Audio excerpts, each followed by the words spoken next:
Now, following on from Markus's introduction, my background is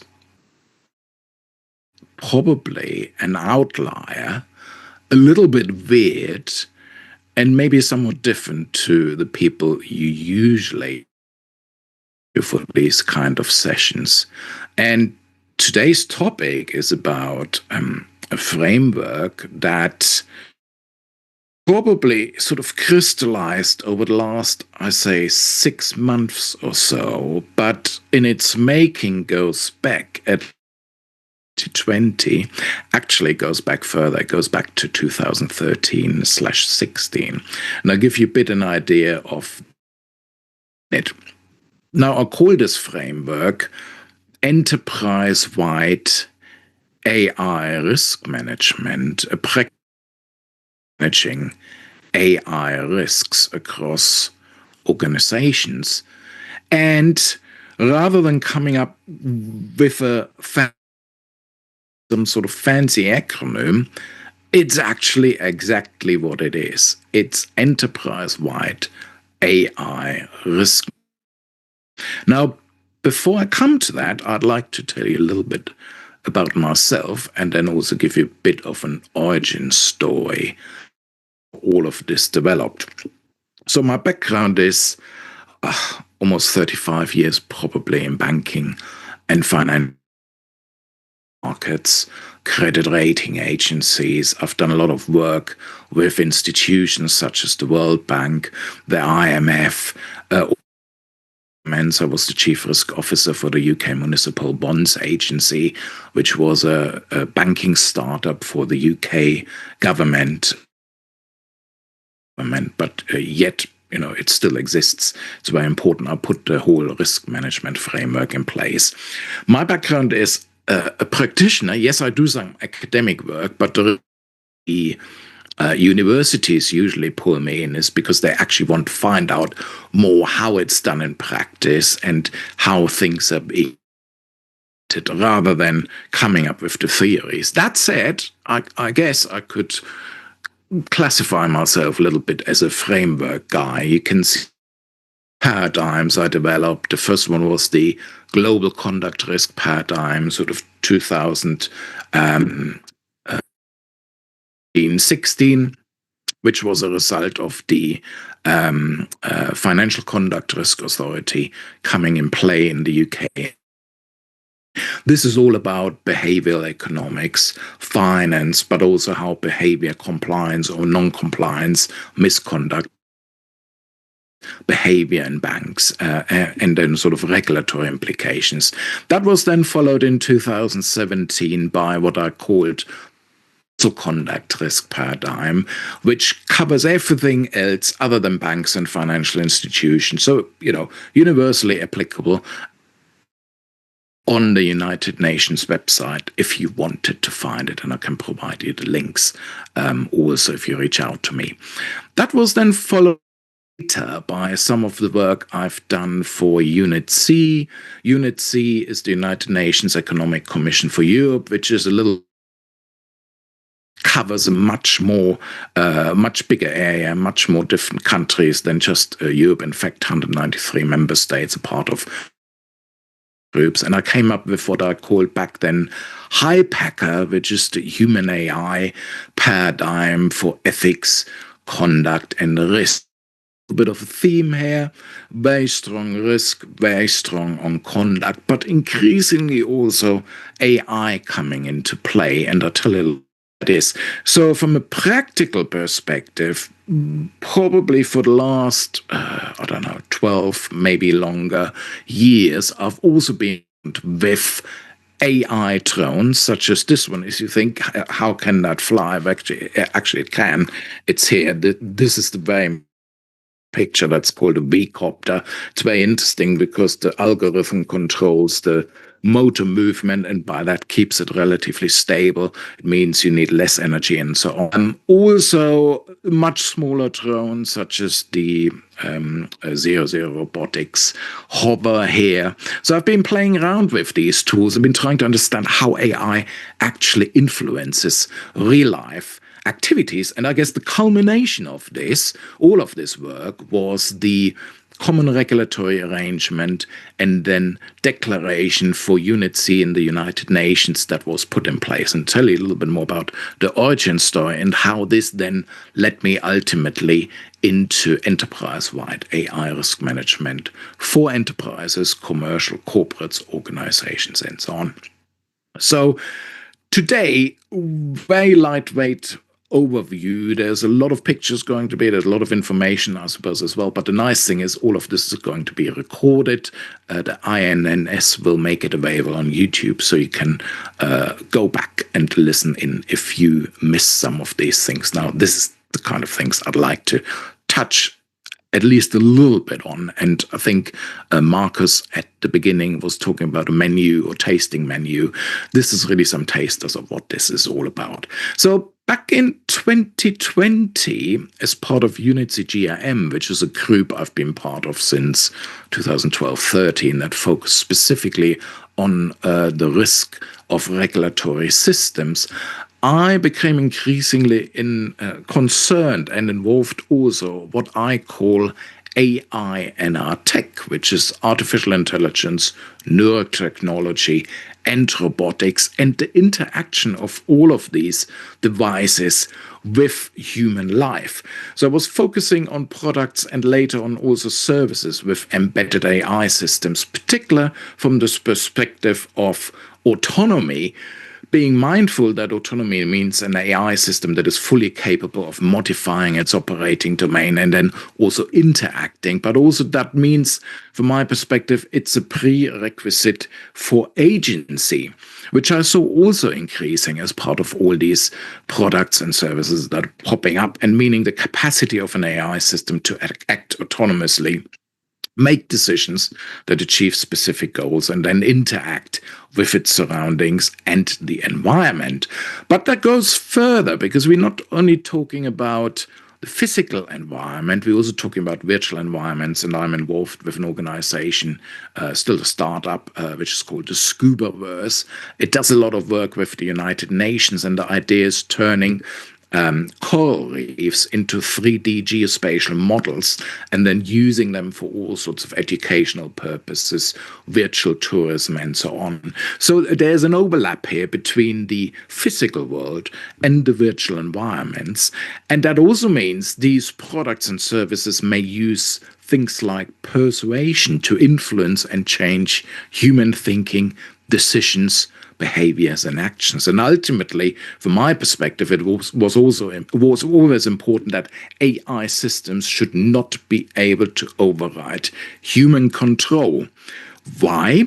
I hear you ask now. Now, my other concern in relation to this, and one of the initial quests back in 2020 for developing this United Nations AI Declaration, was really about how do we need to be mindful that both the increasing autonomy and the increasing agency of AI systems wouldn't sort of reduce human control to a point where the tail risk becomes very thick. So you will be familiar with thin and thick tails, and you're going to see this visually in a minute.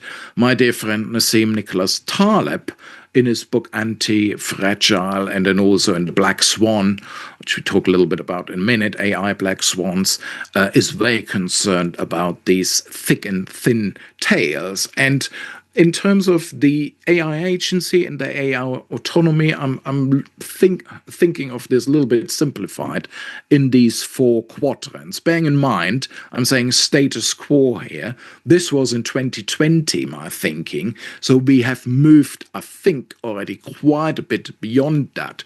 But the status quo was there was a relatively low agency, relatively low autonomy of AI systems, and as such, it's probably worth monitoring and researching, but we shouldn't be too concerned about it. Now, as the agency increases the cost of AI advances and innovation, we need to balance them carefully to protect our freedoms. And we've probably seen that in 2021, 2022, as an outfall maybe also of COVID and some of the digitalization of human life. So AI agency increases, autonomy still relatively low. But now, when we think about human oversight and control, and autonomy also increases, we need to be mindful that this whole area needs to be somehow regulated in risk management, because if it's not, that last quadrant, in my mind, reflects a potential risk for the loss of human control.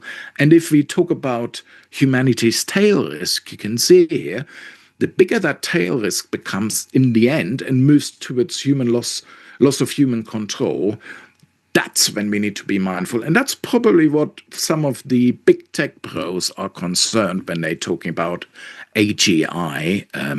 Although I think a lot of it is still hyped up, because they have to sell their products. They need to make money, a lot of money. And that brings me to the evolving digital regulation of goods and AI landscape. You can see here the work I've done for the UN and UNITC in particular, Working Party 6, was really a three-phase project.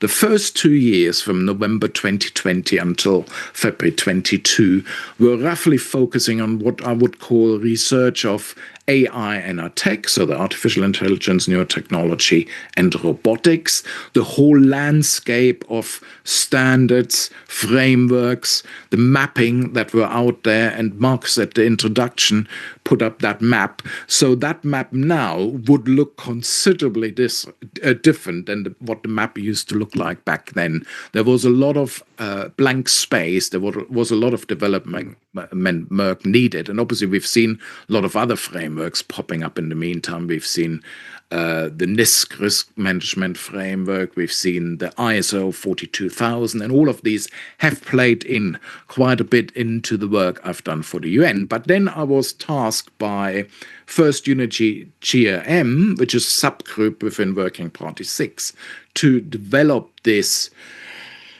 framework for regulatory compliance of initially products and then also later services with embedded AI systems. And if you think about services with embedded AI systems, you've got Microsoft here now that comes with Copilot. You've got mobile phones now that come with built-in embedded AI systems. You've got things like these drones that use with AI, although that's more like pattern recognition, to be honest, than anything else. And you've got other devices such as, I've got one behind me, is the Rapid R1, which is basically a new device that taps into the cloud, uses different kind of models, multi-agent models, and then solves based on the query and the prompt you submit to it. So there's a lot of development going on, and we will see these things popping up all the time, I guess. Now, that then brings me to the work I did for the UN, and I think that's the last slide on this. This is just a sort of summary. So in 2023, 2024, the UN, authored by me, developed by me, was a regulatory compliance of products with embedded AI systems and other digital technologies.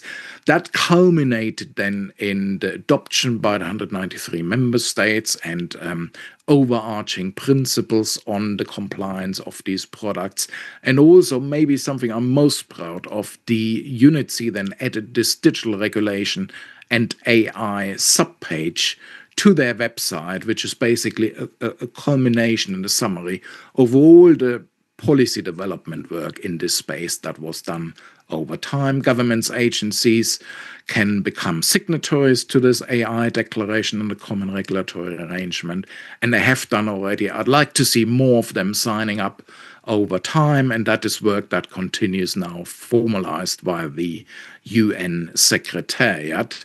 But it's there, and it's nice to look back. This, as Markus said at the beginning, this was 5 years pro bono work. In fact, it goes back to 2020, 2013, when I first joined up with EW-AiRM. I'm very honored and proud to be able to do this kind of stuff. And you think about, how is this going to potentially influence? Well, but the UN has got 193 member states. They could, in theory, maybe not the US right now, but all the others could, in theory, sign up to all of these declarations and the common regulatory arrangement right now. The only two things it doesn't include, well, there's two things it doesn't include. One is autonomous vehicles. Sorry, wheel-driven vehicles, so autonomous cars, autonomous drones are included, autonomous submarines would be included as well. Cars not, the reason for that being there's a separate UN directive. And the other thing is autonomous weapons of all kinds would not be included, because that's something that the UN wanted to work on over the last few years. However, there's been quite a bit political pushback, understandably, I guess, to where we currently are from a geopolitical perspective. And also, this is part of national defense strategies. Everything else, apart from wheel-driven autonomous cars, and autonomous weapons is included. And if you think about it, this declaration, in theory, would apply to, I guess, more than 8 billion people around the globe. So that's pretty big, and it's kind of mind-boggling if you think about it as well. But it is what it is. It's where we are, and I'm quite proud. It's a signpost that's out there. But that then made me think, okay, where do we go next? Because the governments and the government agencies, relevant authorities, they are the regulators. That's fine. But we also should be worrying about the other end of the stick, which is the regulated entities, basically any organization that uses AI in one shape or another. And this let me then think a little bit about AI adoption and enterprise-wide AI risk management as the commercial angle to this whole piece. Now, the interesting thing is I introduced this first as part of a Risk Europe 2025 keynote in London.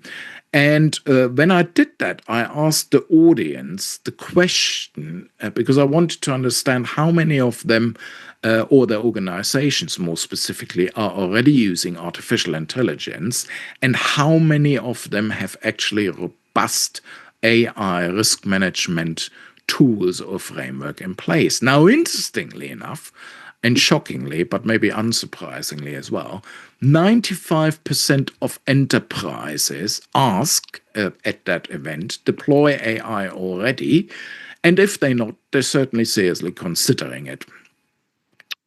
In contrast to that, none of them, and that kind of shocked me, but didn't really surprise me, none of them have actually a robust AI risk management framework in place. And to me, that was the best confirmation, the most visible confirmation that there is a real need for enterprise-wide AI risk management. Now, I should say, most organizations, in particular when I come from the banking and financial market sector, organizations have got risk management frameworks in place, the traditional ones. When I talk about enterprise risk management, I'm thinking of things like COSO, ISO 31000, or maybe even OSEC, the integrated risk management frameworks. These are all things that have been established, some of them good 10, 15 years back, going back to the financial crisis or even before that, to be honest. But none of them are specifically looking at the risks that are in relation to use of AI within these organizations. So that confirmed to me, yes, there's a need. We need to do something about this. But, and I think that's the important thing here, we shouldn't reinvent existing enterprise risk management frameworks. They are still needed.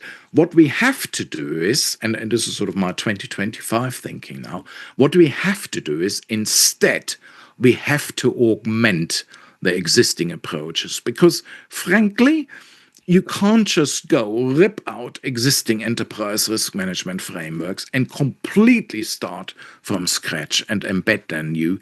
That's not going to work for a variety of reasons, because you haven't got, or the firms haven't got the capacity to do all of that. You haven't got the resources, you haven't got the money, you haven't got the people who are able of doing it. You can't just change an organization from the ground up. So the only way I think this is going to work, and I'm working currently with a couple of organizations in different sectors, not banking, financial institutions, interestingly, other ones, to see how it's actually practically implementable. Now, this kind of was the first part of this presentation. This was the origin story of how we got to where we now from an enterprise-wide risk management perspective. Now I want to talk about what, in my mind, this whole framework looks like. Bearing in mind, I'm not reinventing the wheels are already here, as you can see. I'm augmenting existing approaches, and I'm tapping into tools and approaches that are already out there.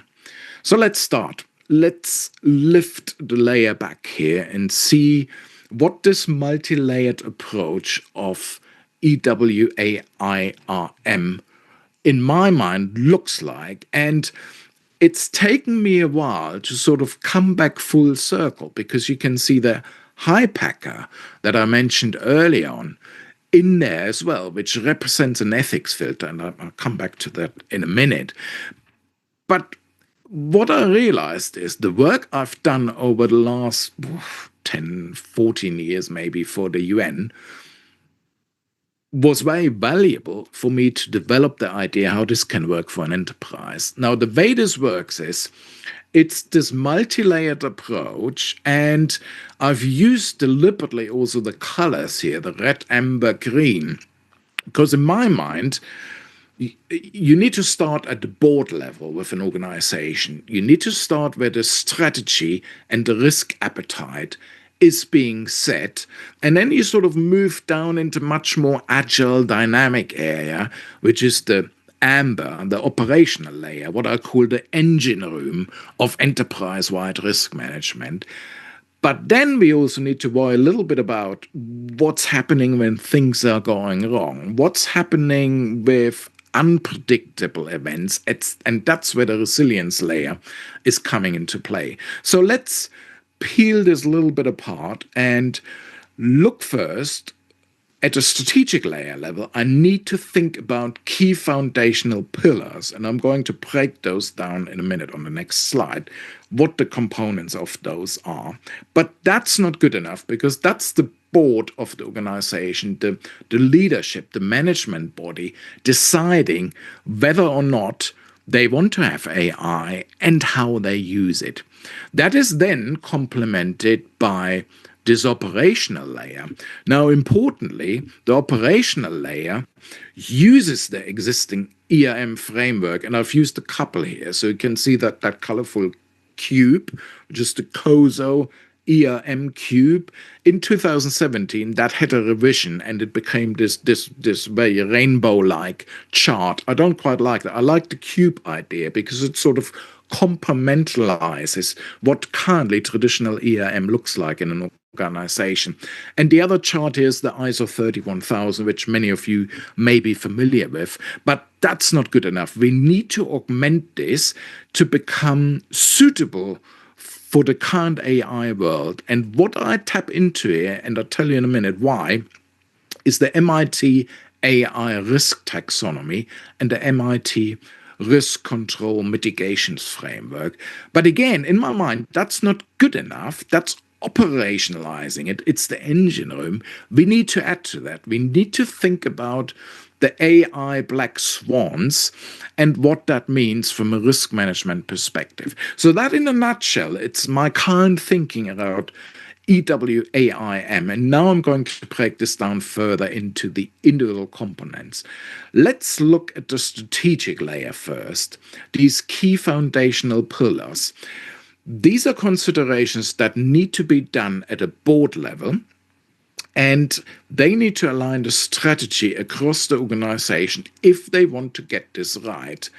And one way to start that, it needs to start with a necessity and assessment and a needs assessment, because frankly, there may be some organizations that are feeling like they're coming under pressure because everyone else is doing everything AI and they have to do the same thing right now, when realistically, what's the problem that you want to solve, and do you need AI to solve it solve it or not? So these are the kind of considerations that need to be done. But then it goes further, because if you give the green light at board level, that you say, okay, we want to do things now differently.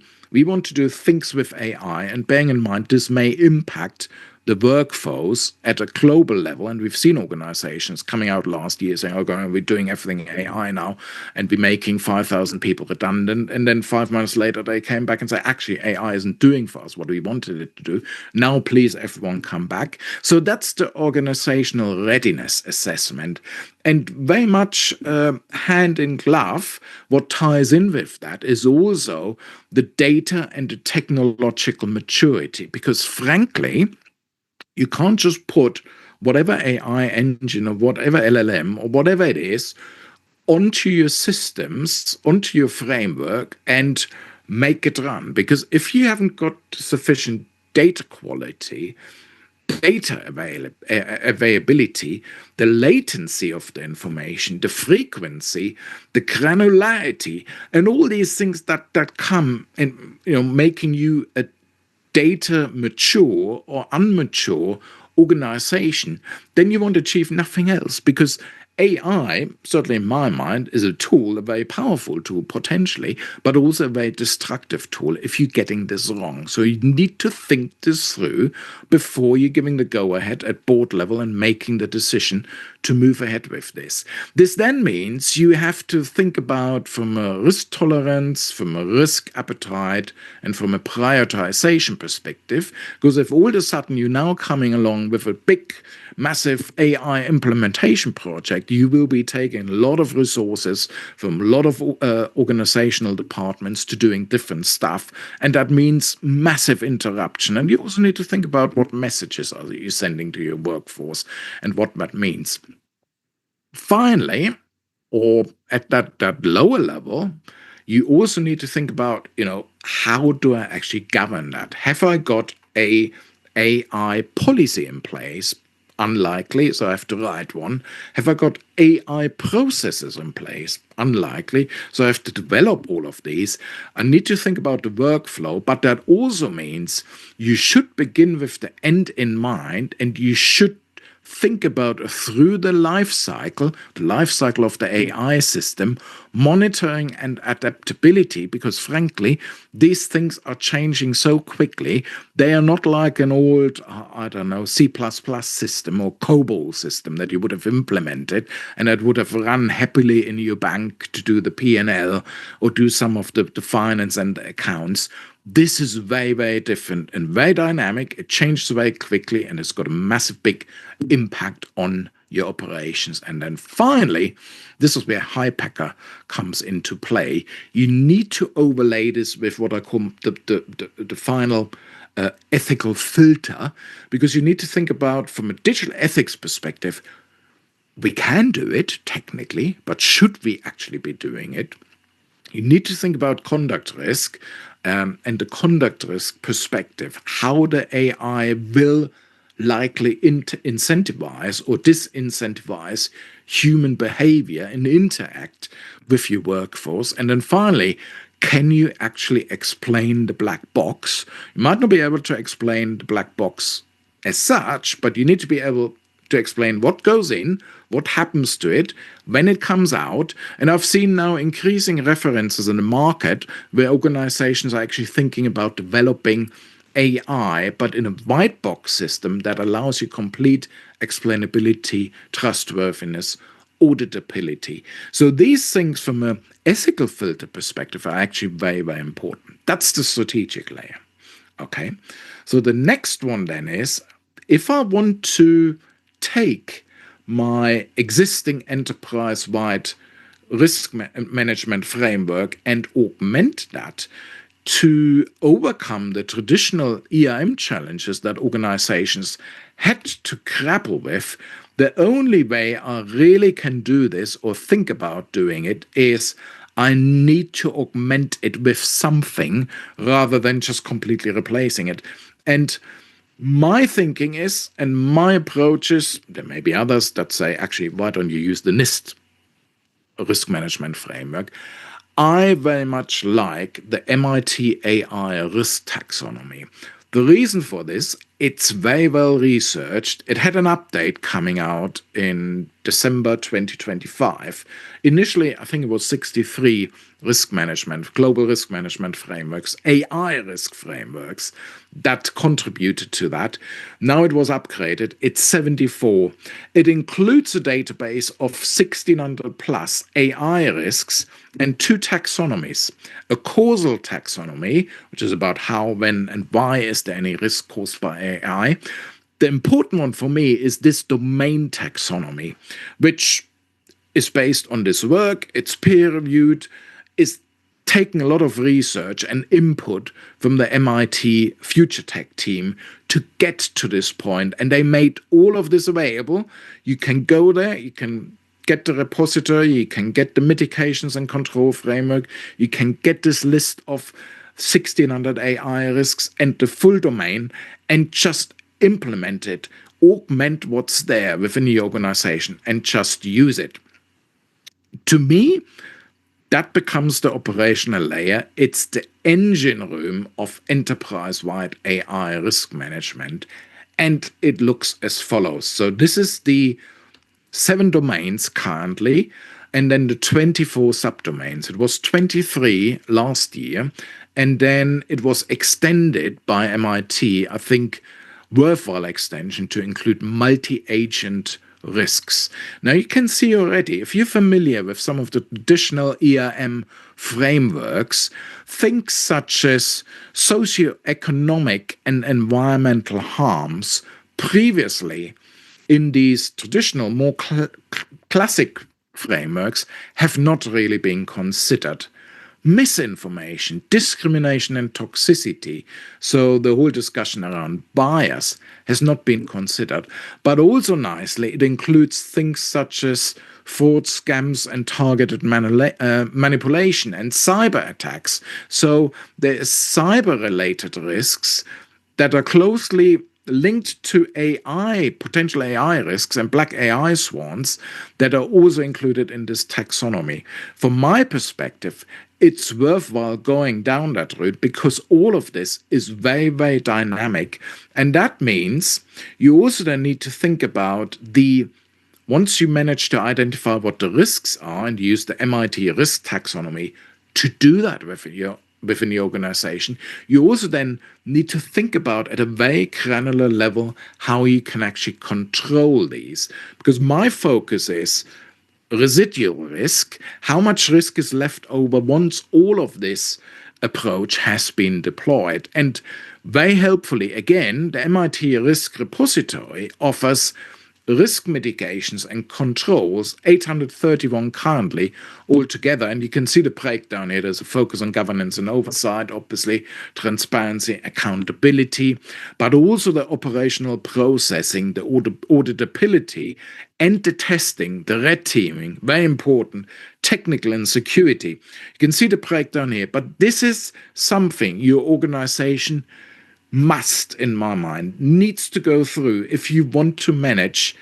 AI risks sufficiently and robustly. The traditional methods do not offer this. And again, this is what this little flash and this lightning is here. All of this is very, very dynamic, which then brings me to the sort of last layer in this multi-layered approach, which is what I call the resilience layer. Now, this is driven by the AI black swans. And again, Nassim Taleb, he came up with the black swan idea initially in the more traditional risk space, anti-fragile, fooled by randomness, some really good books if you want to get into the traditional black swan thinking.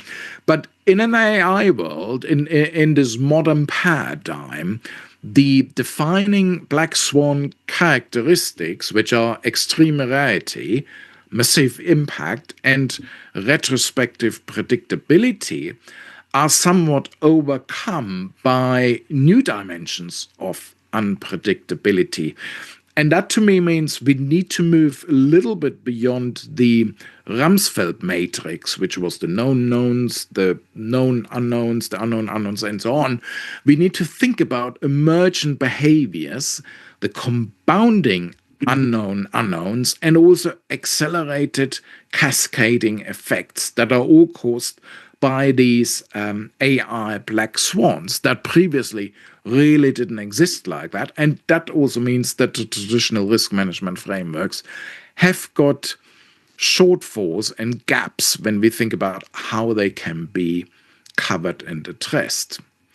Now, from a EW-AiRM benefits perspective, the kind of things where they supersede existing enterprise risk management frameworks are kind of listed here. Is tenant benefits in my mind.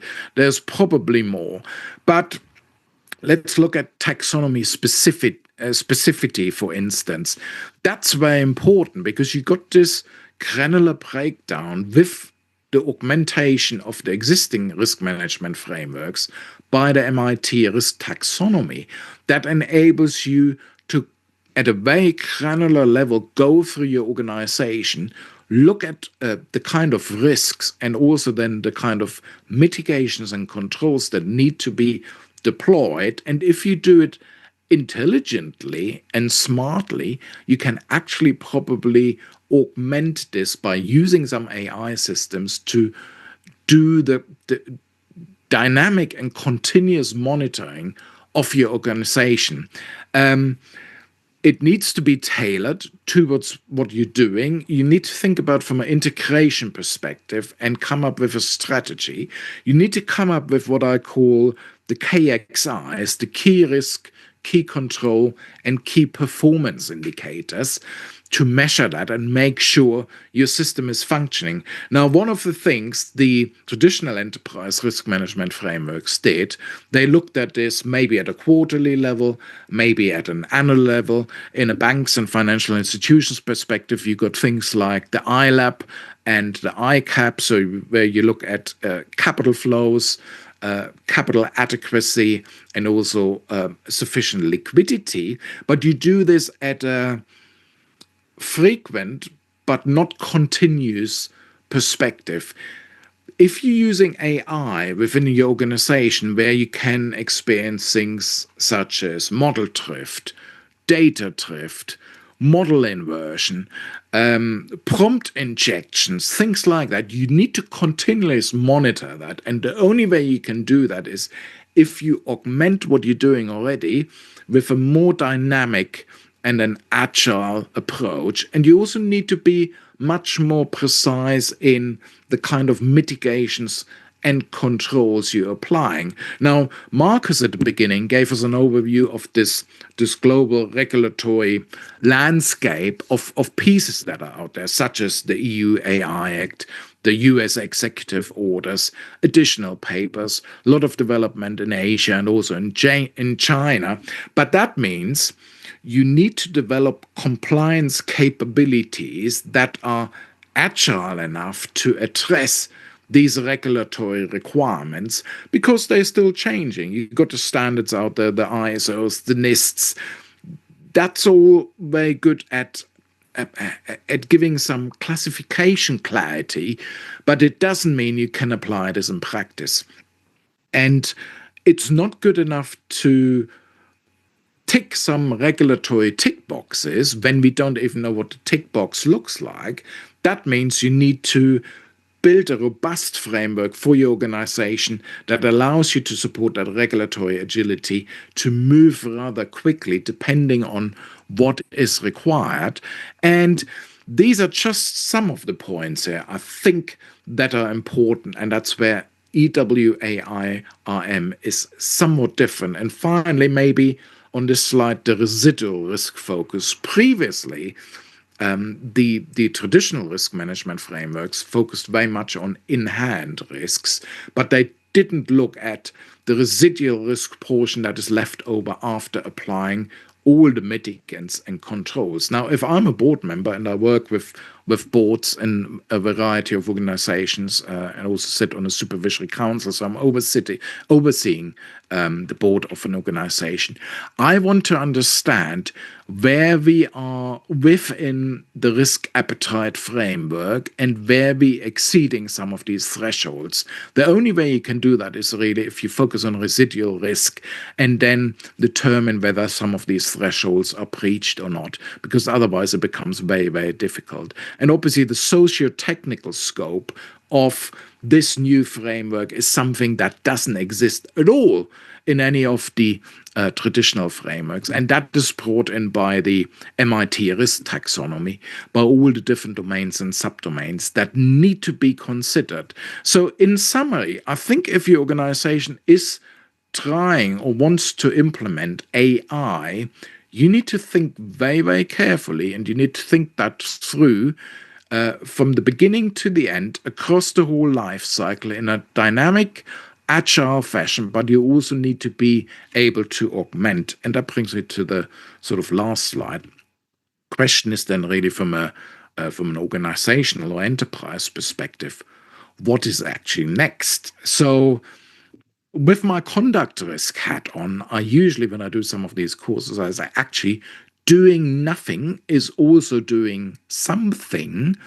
And doing nothing, if you want to use AI within your organization, is actually not an option, because as a risk manager, and I'm a professional risk manager, you should worry about two key strategic objectives from your organizational perspective. The first one is, and I often ask the CEOs, and CEOs, oh, actually, it's profit, it's making money. No, none of that. The first one is survival, the going concern of your organization. Because if your organization survives and the others, the competitors, die out, then you're doing something right. But it goes further. It's not just survival, it's survival with a long-term sustainable, and then it depends. If you're a corporate organization, I say with a long-term sustainable profit, because you have to make some money, you have to pay your staff, you have to pay your stakeholders, and so on. If you are an academic institution, an NGO, some kind of other organization, public sector organization, then I say usually with a long-term sustainable benefit, because there is much wider reach of what you're trying to do. Ultimately, it comes back to what's on here. Doing nothing is not an option, so you have to do something. What you shouldn't be doing is, you shouldn't be reinventing the wheel. You shouldn't rip out all the existing structures. It's unnecessary. What you should think about is you should think the key strategic foundational pillars, existing EAM frameworks, and then augment them with the stuff that's already out there, that's peer-reviewed, that's been researched, that's been very well done by many organizations, such as MIT. If you don't like that, guess what? You could augment it with NIST. You could augment it with ISO. My preferred flavor, my menu option here is the MIT one, because the underlying 73, 74 risk management frameworks, AI risk management frameworks, have been very well researched, and they all fed into this. But you also need to think about very carefully about mitigants, controls, and then finally the unpredictability of AI black swans and how you can overcome them. You always need to be on top of your game, and it's across the whole life cycle. You can't just say, okay, we buy the system, we implement it, we let it run. That is it. Thank you very much. We can sit back now. It's all self-sustaining and functioning. It's not. Why not? Because tech dynamics require an agile and augmentable risk management approach. And that, I think, is provided, in my mind, certainly, by enterprise-wide AI risk management. You will, or your organization will, need it to survive and ultimately to succeed. And with that, all I can say is thank you very much for your attention. I hope you found that worthwhile and engaging, and it gives you a little bit of a background and the backdrop to the origin story where all of this comes from, it's probably a good 10-year period of thinking that ultimately went into that. And when I think, I try to challenge myself quite a bit and tap into others out there as well to challenge that thinking. So a lot of it would have been distributed, somewhat peer-reviewed, feedback fed back in. It's not just something on the back of the envelope. There's a lot of thinking that went into it. But I think it's going to work the way it is. And there's going to be two things, actually, which I invite you to if you're interested. So the first one is a public course, a one-day course on EW-AiRM in collaboration with the Institute of Risk Management, which is different to the Human AI Institute. The Human AI Institute is something I founded because it supported my work with the United Nations and was recommended to do it in what I would call a special purpose vehicle rather than myself as a person, and that's actually worked very, very well. And the outcome delivery was the UNAI declaration. The Institute of Risk Management obviously has been around for several decades, and I've worked with them in the past. They reached out to me and I said, can you offer this as a public course? And I'm going to do that, and I'm very happy to. If you go on their website, the first cohort has sold out very, very quickly, but we've added additional slots, and we're likely going to add more to that. And in addition to that, I'm also planning to put all of this thinking into a practical desktop guide / book on enterprise-wide AI risk management. It's somewhat written already, but I need to go back to it and refine it, get my latest thinking into that, and hopefully that should come out in the later half of 2026.